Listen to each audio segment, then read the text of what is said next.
Que Dieu vous bénisse. Amen. Nous sommes très heureux de vous revoir après 3 jours de séjour avec les enfants.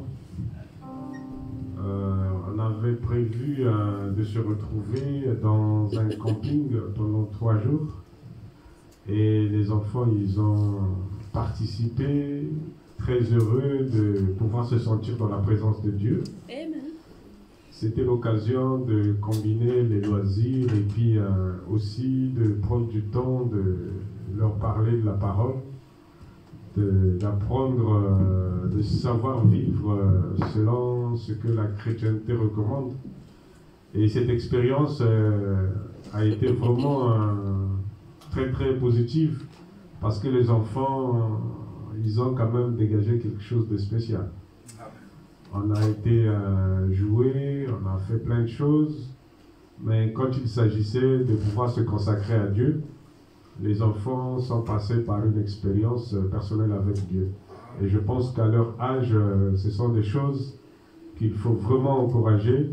Et je demande aux parents de continuer dans cette même optique, de demander aux enfants ce qu'ils ont pu apprendre, de demander aux enfants ce qu'ils ont expérimenté avec Dieu, et je pense que ça va se perpétuer et puis les enfants seront édifiés.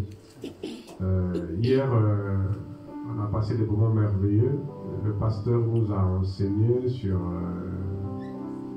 la manière de prier, comment les enfants étaient censés fermer les yeux, parce que lorsque les yeux ne sont pas fermés, il y a l'esprit qui peut quitter quelqu'un pour pouvoir les tourmenter.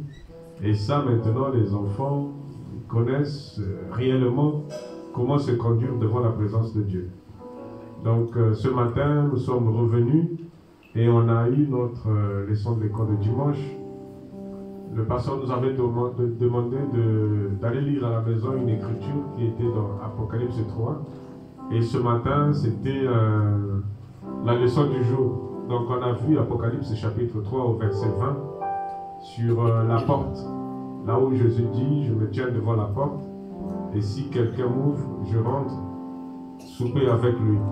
Et nous avons vu que la porte, en fait les enfants, ils ont un effort à faire. Ils ont quelque chose à faire. Ils doivent ouvrir la porte pour que Dieu vienne s'installer dans le cœur. Et quand Jésus dit que voici, je me tiens devant la porte, celui qui entend ma voix, on leur a montré que c'est en rapport avec un sens qui est dans l'homme, c'est-à-dire l'ouïe. Et nous avons vu que l'ouïe, c'est une porte aussi d'entrée dans le cœur.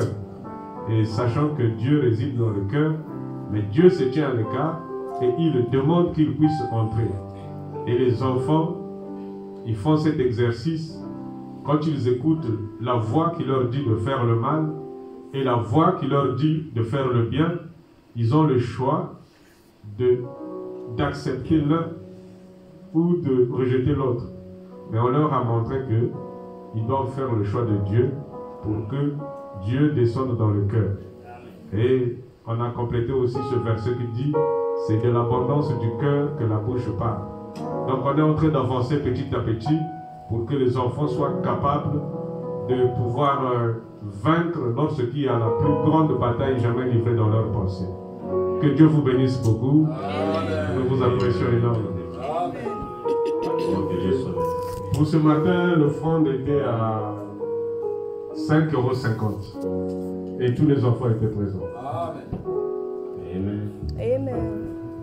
Merci à vous pour votre confiance, de nous avoir laissé les enfants sans nous appeler pour savoir comment ils allaient. Alors c'est une marque de confiance. Nous allons nous lever, nous allons adorer Dieu. Nous allons chanter « Laissons voir notre joie » numéro 15. Alors si tu as de la joie dans le cœur, alors laisse voir cette joie. Laissons